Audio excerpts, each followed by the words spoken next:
विश्वानि देव सवितर्दुरितानि परासुव यद्भद्रं तन्न आसुव। ओम शांति शांति शांति। ओम श्री परमात्मने नमः। ओम श्री गुरुभ्यो नमः। ओम सर्वेभ्यो नमः। ओम।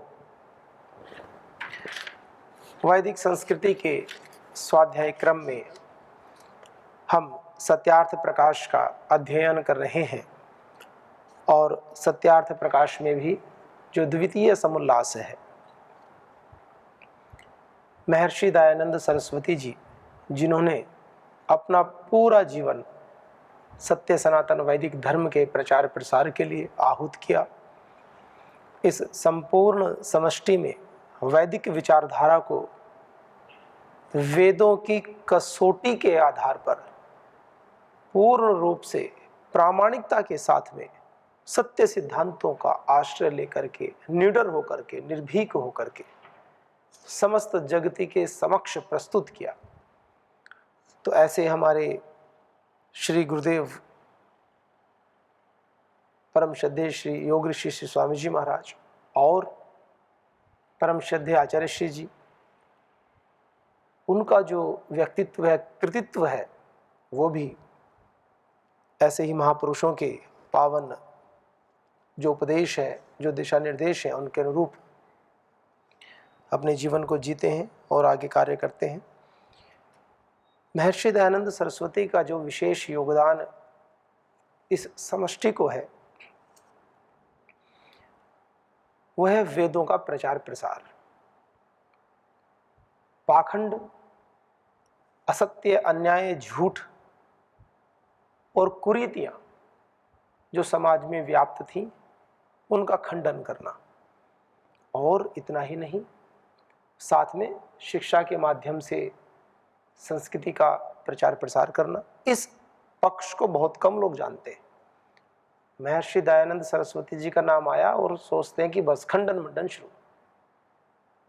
केवल इतना ही नहीं, सत्यार्थ प्रकाश के 14 समुल्लासों में से 10 समुल्लास तो ज्ञानवर्धक हैं और दूसरा समुल्लास तो शिक्षा व्यवस्था के ऊपर ही है कि किस प्रकार से बच्चों की शिक्षा हो। मातृमान पितृमान आचार्यवान पुरुषो वेदा, तो अनेकों प्रकार से इसमें हमने पूर्व अंकों में अध्ययन किया भी है। और विशेष बात यह है कि इन सब कार्यक्रमों के करते हुए शिक्षा किस बात की, तो शिक्षा का जो विशेष उद्देश्य है वो भी समाज में व्याप्त कुरीतियों को दूर करना। कुरीतियां दूर करने के लिए स्वयं ज्ञान प्राप्त करना, या गुरु शिष्य परंपरा से परम पूज्य गुरु जी महर्षि विरजानंद सरस्वती जी के आश्रम में रह करके वहाँ पर शिक्षा का अध्ययन करना। तो एक विशेष बात आई कि जब उपदेश की बात आई, किस प्रकार से बच्चों को विद्यालय में पढ़ाना चाहिए, गुरुकुलों में। विद्यालय का अर्थ क्या होता है? आजकल जो स्कूल्स हो गए वो वाला स्कूल नहीं है। विद्या आलय, आलय कहते हैं घर को। विद्या ऐसा घर जहाँ विद्या का कार्य होता हो, तो विद्यालय अर्थात गुरुकुल, गुरुजनों का कुल, जहाँ गुरु उसके अधिष्ठाता है और कुल कहते हैं परिवार को। ऐसा कुल जहाँ माता पिता की भूमिका भी गुरु निभाते हैं, ये है एक विशेष बात है।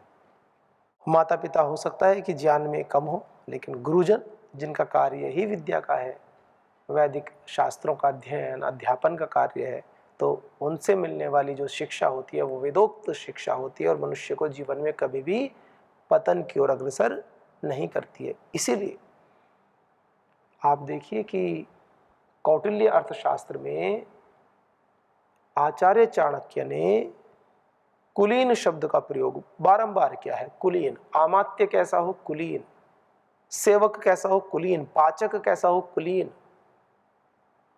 उन्होंने कोई जाति की बात नहीं की,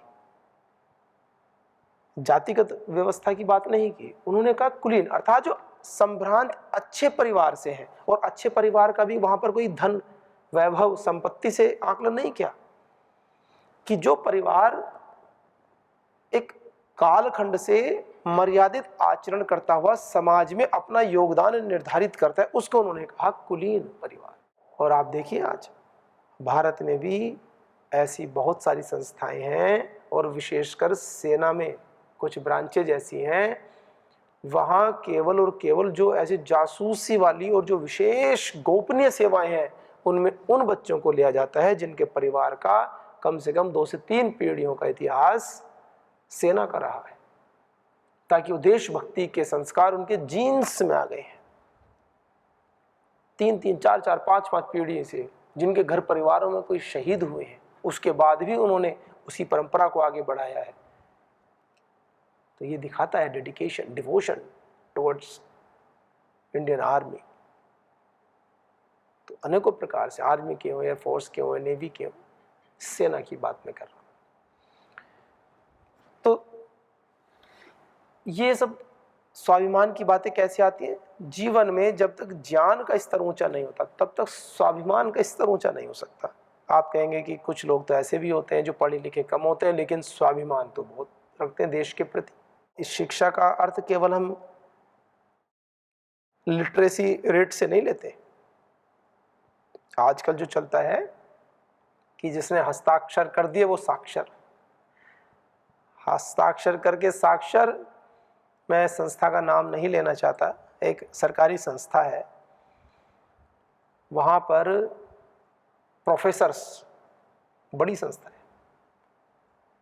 प्रोफेसर्स ने, वो आया अटेंडेंस के लिए, मशीन आ गई लगाने वाली, वो अंगूठा लगाते हैं जा करके, वो टाइमिंग पता चल जाती है कौन किस समय आया। तो प्रोफेसर्स ने हड़ताल कर दी, मना कर दिया, कहा हम इतने पढ़े लिखे हैं, हम अंगूठा नहीं लगाएंगे।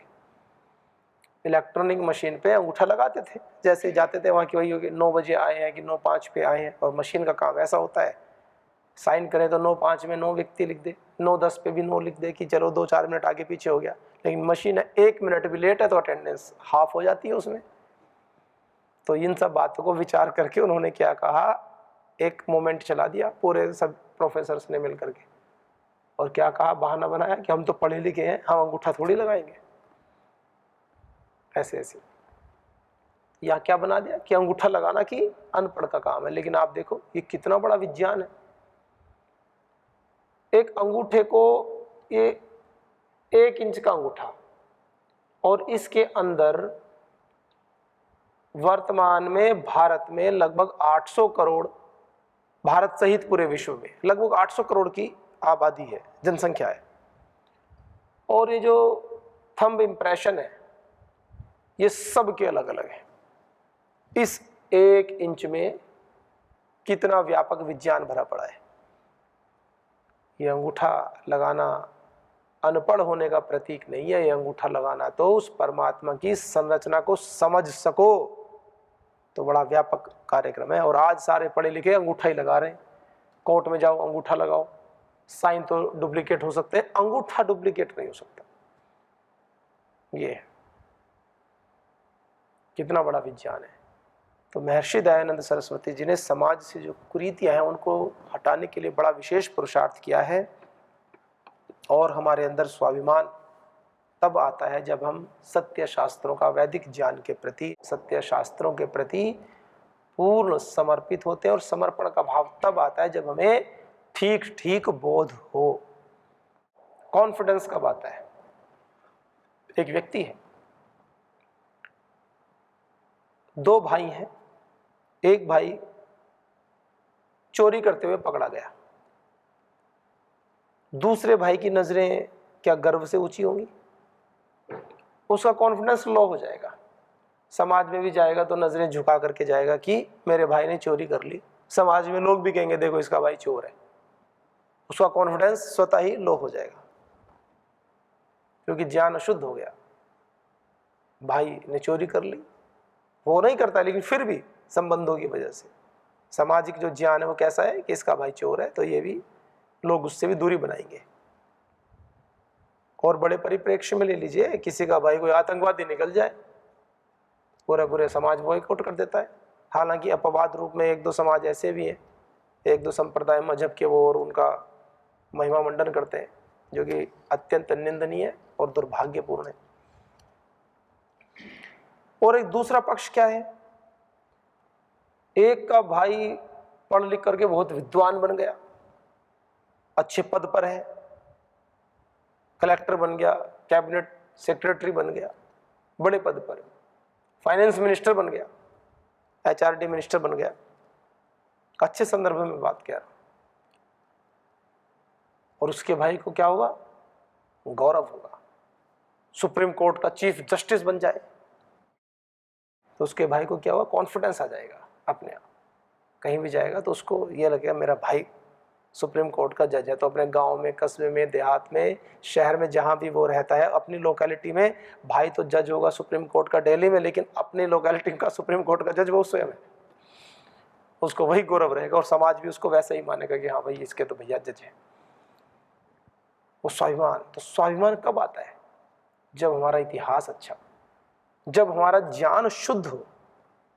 और महर्षि दयानंद सरस्वती जी ने एक दो व्यक्ति के नहीं, पूरे भारतीय समाज का मनोबल, स्वाभिमान, ज्ञान सुदृढ़ किया है, वेदोक्त किया है, हमें ऋषियों का वंशज बताया है। हम बंदरों की, पशुओं के वंशज नहीं, हम ऋषि मुनियों के वंशज हैं। जब ये ज्ञान, ये बोध हमें होता है तो सहज स्वाभिमान बढ़ता है। और ऋषियों ने कितने बड़े बड़े काम किए, हमें लगता है कि हमारे पूर्वजों ने कितने अच्छे अच्छे कार्य किए। तो ऋषि जो है, जो विषय बता रहे हैं पढ़ाई से संबंध में, तो इसमें कहा, उपदेश कर रहे हैं, शिक्षा किस प्रकार की, व्यावहारिक शिक्षा भी होनी चाहिए, भूत क्या है, प्रेत क्या है, इस तरह की बातें भी बहुत आती हैं। तो व्याकरण की दृष्टि से देखिए, महर्षि दयानंद सरस्वती जी के दर्शन को समझने के लिए यह भी आवश्यक है, उन्होंने निषेध कुछ विषयों का किया है, लेकिन किसका, जो गलत तरीके से उन विषयों का प्रपंच करके आजीविका चलाते थे, दूसरों को ठगते थे, भोले भाले व्यक्तियों को जो श्रद्धा लेकर के उनके पास जाते थे उनका तिरस्कार करना और उनको भय दिखा करके उनसे धन ऐंठना, अनेकों प्रकार के दुराचार के कर्म करते थे।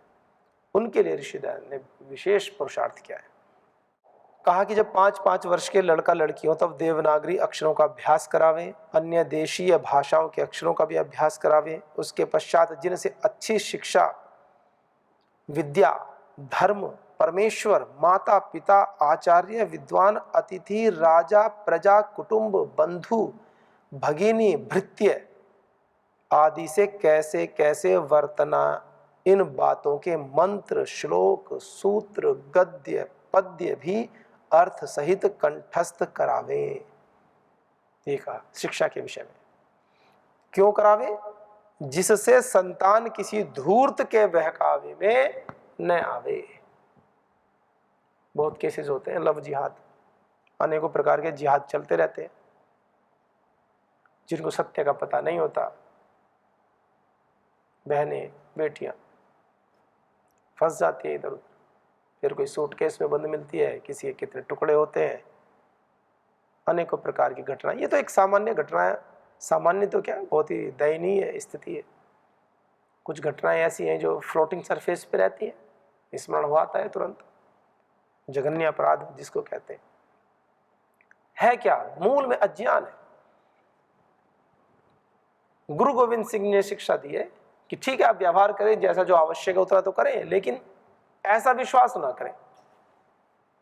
उन्होंने तो बड़ा कठोर भी कहा है कई विषयों में, क्योंकि उनका अपना अनुभव रहा है और उन्होंने देखा है जो ऋषियों के अनुभव है उनको तो लेना ही चाहिए, हमारे आदर्श पुरुष हैं। एक विशेष संप्रदाय के लिए तो उन्होंने यहां तक कहा कि हाथ को तेल में भिगो करके सरसों की बोरी में डालो और बोरी से निकालो तो जितने सरसों के दाने पूरे हाथ पे लगे रहते हैं ना, इतनी बार भी कोई यदि आपसे क्षमा याचना करके कहे कि मुझे माफ कर दो, गलती हो गई, दोबारा उसके ऊपर विश्वास नहीं करना चाहिए, क्योंकि फितरत में ही धोखा है। श्री गुरु गोविंद सिंह जी का वचन, उन्होंने देखा, जीवन में उसको समझा। कोई महापुरुष जब इस तरह की बातें बोलता है तो बहुत आगे के परिणामों को देख करके बोलता है, और वर्तमान में आप उसके परिणाम देख लीजिए, जिन्होंने विश्वास किया है क्या मिला है। गोलियों से भून देते, पूछ पूछ करके। महर्षि दयानंद कह रहे हैं, सरस्वती जी कह रहे हैं कि अच्छी शिक्षा दीजिए, विद्या की शिक्षा दीजिए, क्या पढ़ाना है, और धर्म की शिक्षा दीजिए। धर्म को भी शामिल किया। और हमने क्या किया, शिक्षा से धर्म को निकाल दिया। हम तो क्या है, सेक्युलर है, हम सेक्युलर है, हम किसी धर्म को ही नहीं मानते, हम धर्महीन है। और ऐसा अर्थ उसका कर दिया सेक्युलरिज्म का, जो कि पंथ निरपेक्ष का अर्थ धर्म निरपेक्ष बना करके प्रस्तुत कर दिया। पंथ निरपेक्ष शब्द तो बड़ा अच्छा है, पंथ निरपेक्ष शब्द तो बहुत ही सुंदर है। वसुधैव कुटुंबकम के पावन भाव को चरितार्थ करता है ज्ञान पूर्वक। लेकिन हमने क्या किया, धर्म को हटा दिया, शिक्षा को हटाया। कहीं पूर्व में आप में से जो 50 इयर्स ओल्ड हैं या 60-70s में हैं, वो अपने बचपन को याद करें, जब वो कहीं प्राइमरी स्कूल में पढ़ते होंगे। ये तो कॉन्वेंट और सरकारी और ये प्राइवेट स्कूल तो बाद में आए, या कहीं थे भी तो कोई बहुत कुछ बच्चे ही पढ़ते थे, जो अधिकांश सब प्राइमरी स्कूलों में पढ़ते थे। वहाँ कितने अच्छे अच्छे अध्याय, चैप्टर्स हुआ करते थे, सांस्कृतिक होते थे, ऋषि मुनियों के ऊपर होते थे, देश के वीर पुरुषों के ऊपर होते थे, स्वतंत्रता सेनानियों के ऊपर होते थे। अपनी गौरवमय संस्कृति का दिग्दर्शन होता था वहाँ, और आज सब हटा दिए। ये तो धन्य है परम श्रद्धेय श्री गुरुदेव परम पूज्य श्री योग ऋषि जी महाराज, पूज्य स्वामी जी का, परम श्रद्धेय आचार्य श्री जी महाराज, कि उन्होंने भारतीय शिक्षा बोर्ड के माध्यम से पुनः उस संस्कृति को, उस शिक्षा पद्धति को पुनर्स्थापित करने का महनीय कार्य किया है, अथक पुरुषार्थ किया है।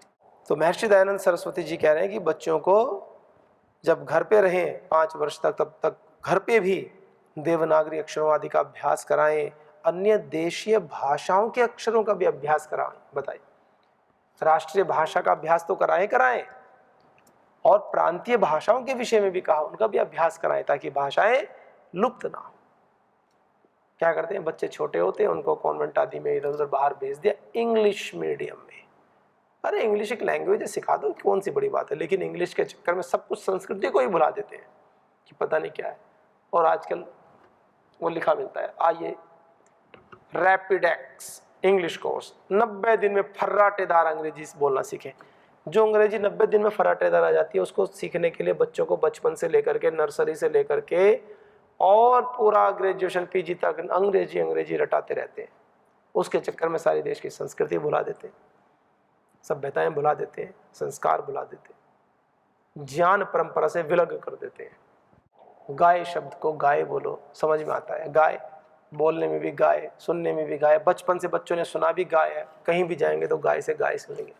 लेकिन गाय नहीं पसंद आती, उनको COW आएगा, COW। बच्चे को C अलग से लिखना सीखेगा, O अलग से लिखना सीखेगा, W अलग से लिखना सीखेगा, फिर COW काऊ अलग से, COW लिखा अलग जाएगा, काऊ बोला अलग से जाएगा, और उसका अर्थ होगा, उसका अर्थ भी गाय।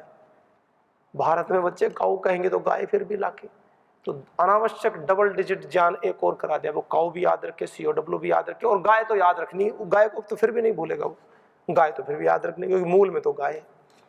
अनावश्यक का लोड दे दिया बच्चों के मस्तिष्क पर। चलिए, भारतीय शिक्षा बोर्ड में तो बहुत विषयों के समाधान। ईश्वर के विषय में, परमेश्वर के विषय में बोध कराएं। एक भाई ने कहा, एक डॉक्यूमेंट्री आई थी द केरला स्टोरी, तो उन्होंने बताया कि उस मूवी में किस प्रकार से बहनों का कन्वर्जन करते हैं, उनको एक्सप्लॉइट करते हैं, और बहुत दर्दनीय, दयनीय और सत्य घटनाएं उसमें दिखाई गई।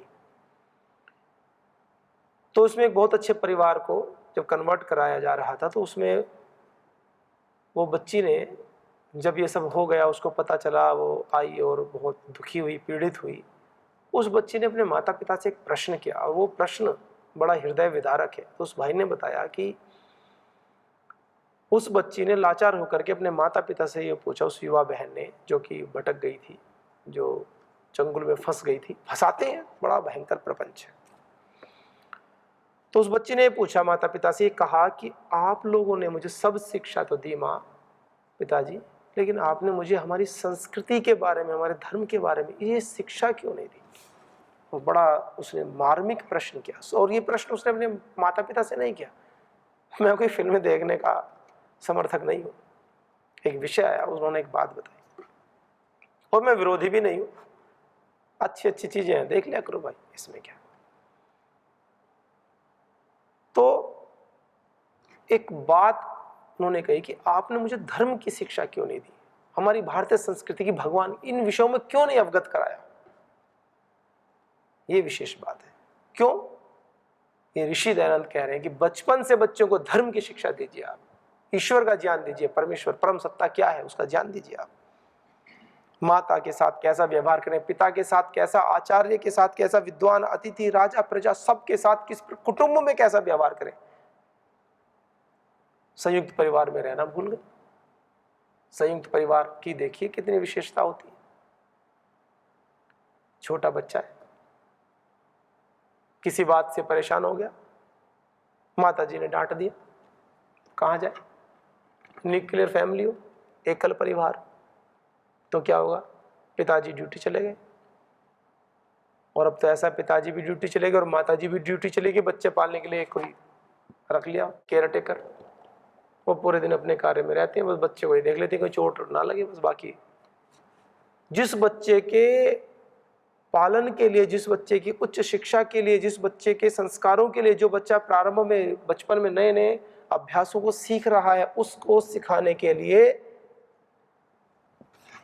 एक ऐसी महिला या पुरुष को रख लेते हैं जिसका जीवन एक सामान्य स्तर का है। मैं किसी का विरोध नहीं कर रहा हूँ, अच्छी बात है, वो सहयोग कराएं, अच्छी बात है, लेकिन उनका भी सहयोग लें, ऐसा विरोध नहीं है कोई, वो भी रहें, सेवा कार्य करें, लेकिन पूरा उनके ऊपर डिपेंड करना, वो क्या सिखाएंगे बच्चों को अपने जीवन के विषय में, धर्म शास्त्रों के विषय में, ठीक है अच्छी बातें सिखाते होंगे, मैं मना नहीं कर रहा हूँ, लेकिन जो योग्यता उस बच्चे को हमें देनी चाहिए, जो माँ की है, जो पिता की है, समय देना चाहिए बच्चों को। संयुक्त परिवार में क्या है, अब दो हैं घर में, माता पिता मात्र, न्यूक्लियर फैमिली में पिताजी ने डांट दिया, माताजी ने डांट दिया, या कभी दोनों ने ही डांट दिया, बच्चा क्या करे बेचारा, रोता रहता है, अकेला सुबकता रहेगा, कहीं चला जाएगा कमरे में इधर उधर। संयुक्त परिवार में क्या होता है, कभी किसी बात पर माताजी को क्रोध आ गया तो चला जाएगा दादी जी के पास। माता जी थोड़ी दादी जी के पास जाके क्रोध करेंगी, वो समझा देंगे। या पिताजी डांट रहे हैं, दादाजी के पास चला जाएगा, तो दादाजी कहेंगे ठीक है हम समझा देंगे, आप रहने दो, बच गया। कोई विषय ऐसा हुआ शेयर करने का वो संकोच कर रहा है, चाचा जी हैं उनसे शेयर कर ले जाके कि आज तो चाचा जी ऐसे हो गया, मित्रतापूर्ण व्यवहार की। तो क्या ये दादाजी और दादी जी बच्चों को बिगाड़ने का काम करते हैं? ऐसा नहीं है, उनके समझाने का एक अलग तरीका है। बच्चे ने कोई शैतानी की, माता जी डांट रही थी, वो दौड़ करके दादी के पास आ गया, दादी उस समय तो बचा लिया उसको, पिटाई से बच गया। गोद में बैठाकर वो समझाते हैं कि बेटा ऐसा काम क्यों करते हो, देखो आपकी मम्मी को कष्ट हुआ, माता जी को कष्ट हुआ, अब आपकी पिटाई होती है, आपकी चोट लगती, आप ऐसे काम मत किया करो। प्रेम से समझाएंगे, माने एक नर्चरिंग हो रही है उनकी, एक अलग इमोशन माँ की तरफ से मिल रहा है, दादी का एक अलग इमोशन मिल रहा है। उसके बाद वो जाएगा तो अल्टीमेट फिर भी माता के पास ही, फिर शाम को माता जी भी समझा देंगे ऐसे क्यों करते हो। तो उसको प्रेम से उस विषय को दूर किया जा रहा है। कभी कभी नहीं भी करते हैं तो जैसे दादी जी को भी पता चल जाए कि ये शैतानी करता है, इसकी पिटाई होनी चाहिए, तो कभी उनको पता है कि माता जी क्रोध में इसको पीटने वाली है, तो वो भी ऐसा सेटिंग कर लेती है वो आ ही ना पाए उसके पास में, और उनको पता है कि आज इसको एक दो लगने ही दो, तो लगने के बाद में आएगा, फिर उसको फिर समझाएंगे। ये एक ऐसा रिश्ता बन जाता है, और ये रिश्ते बचपन में हमें एक हायरार्की लेवल सेट कर देते हैं कि किस प्रकार के विषय को किसके समक्ष हमें प्रस्तुत करना है, ताकि जीवन के अवसादों से निकल सकें बाहर। कोई बहुत बड़ी घटना ऐसी होगी, कठिन घटना ऐसी होगी कि व्यक्ति किससे शेयर करे, तो जाकर बड़ों के पास बैठ करके, दादा दादी के पास शेयर कर ले, माता पिता से कर ले, भाइयों के साथ कर ले, ताई हैं, चाची हैं, मौसी, मौसा, बुआ, फूफ, कितने पारिवारिक लोग हैं। फिर उनके बच्चे होते हैं तो किसी से कितनी इंटीमेसी, मित्रता हो जाती है, दोस्त बन जाते हैं, और वो एक ऐसा सर्कल है जो जीवन भर साथ रहने वाला सर्कल है, वो कभी आपको बाहर नहीं जाने देगा। आप किसी से भी शेयर करेंगे, अब मान लीजिए आपने अपने मौसी के बच्चों से कोई बात शेयर की और उनको लगेगा कि ये बात तो गंभीर है, वो अपनी माँ से बताएंगे, उनकी माँ से बताएगी और माँ को बताएगी और माँ उसके अनुसार उसके साथ व्यवहार करना शुरू कर देगी और बच्चे को पता भी नहीं होगा कि मेरी बात मेरी माँ को पता है, लेकिन माँ को सब पता है क्योंकि वो तो माँ है और वो उस चीज़ का समाधान भी कर देंगे। कितनी बातें होती हैं। ये महर्षि दयानंद सरस्वती जी लिख रहे हैं कि बच्चों को बचपन से हमें इन सब व्यवहारों को बताएं। बंधु, राजा, प्रजा, भगिनी, भृत्य जो घर परिवार में सेवा करते हैं उनके प्रति भी हमारा व्यवहार कैसा हो, इस विषय में भी उनको अवगत कराएं, ये कह रहे हैं। नहीं तो लोग क्या करते हैं, कोई सेवा करने वाले हो उनको क्या बोलते हैं, अरे इधर आ जा, दुत्कार के बड़ा एक मीन वैल्यूज देते हैं उनको बहुत ज़्यादा कि छोटे हैं ये, ऐसे हैं। तो उस व्यवहार को ठीक करने के लिए कह रहे हैं हमें अपने से छोटों के साथ भी कैसा व्यवहार करें, जो सेवक है उनके साथ कैसा व्यवहार करें, इसकी शिक्षा भी बचपन से हमें देनी चाहिए। एक एक विषय कैसा लिखा हुआ है और कैसे देनी चाहिए, शास्त्रोक्त देनी चाहिए, केवल बातों से नहीं। कहा इन बातों की शिक्षा मंत्र, श्लोक, सूत्र, गद्य, पद्य आदि जो हमारे वैदिक शास्त्रों में निहित है, मनुस्मृति आदि ग्रंथ है, वेदों में, उपनिषदों में, दर्शन शास्त्रों में, रामायण महाभारत में जो ग्रंथ है उनमें जो शिक्षाएं दी गई हैं, भगवान राम बन जा रहे हैं अकेले, लक्ष्मण जी कहते हैं भैया अकेले क्या करोगे, मैं भी चलता हूँ साथ में। और ये बात केवल हंसी मजाक की नहीं है, 14 ईयर्स के लिए जा रहे हैं, 14 वर्ष के लिए वनों में जा रहे हैं, कोई नानी के यहाँ नहीं जा रहे कि 2-4 दिन के लिए जा रहे हैं कि चलो भैया मैं भी साथ चलता हूँ। राजपाट को त्याग कर जा रहे हैं, वनवासी का वेश बना करके जा रहे हैं। 14 वर्ष तक उनको अपने राज्य से संबंध नहीं रखना, इस संकल्प के साथ जा रहे हैं। लक्ष्मण जी कहते हैं भैया मैं भी साथ आया। माता सीता कहते हैं हे नाथ, भगवान श्री राम को आप अकेले जा रहे हैं, आपकी अर्धांगिनी साथ चलना है, वन को जाना है, सहज स्वीकार।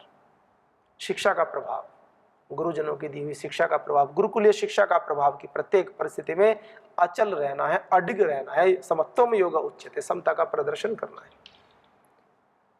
और परम श्रद्धेय श्री गुरुदेव के जीवन से हमें इस चीजें सीखने को मिलती है। किसी भी परिस्थिति में समभाव रखते हैं, सहज स्वभाव रखते हैं।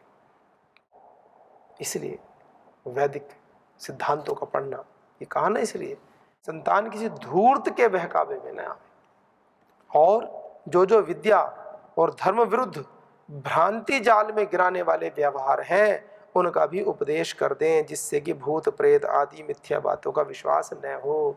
ये कौन सी बातों को कह रहे हैं, बताएंगे विशेष अर्थों में, भूत क्या होते हैं, प्रेत क्या होते हैं, तो अगले अंक में हम इन विषयों को लेंगे। और महर्षि दयानंद कृत सत्यार्थ प्रकाश का स्वाध्याय हम सभी क्या करें, एक एक पेज, 2-2 पेज, जितना भी समय मिला करें। और अच्छी पुस्तकों का भी करना चाहिए, ऐसा नहीं कि इनका सभी का करो, जो भी वैदिक शास्त्रोक्त बातें हैं वेद उपनिषद दर्शन के माध्यम से। तो आइए हम अपने जीवन को उन्नत बनाएं, स्वाध्याय सत्संग की इस परंपरा को आगे बढ़ाते हैं। ओम शांति शांति शांति। ओम श्री परमात्मने नमः। ओम श्री गुरुभ्यो नमः। ओम सर्वेभ्यो नमः।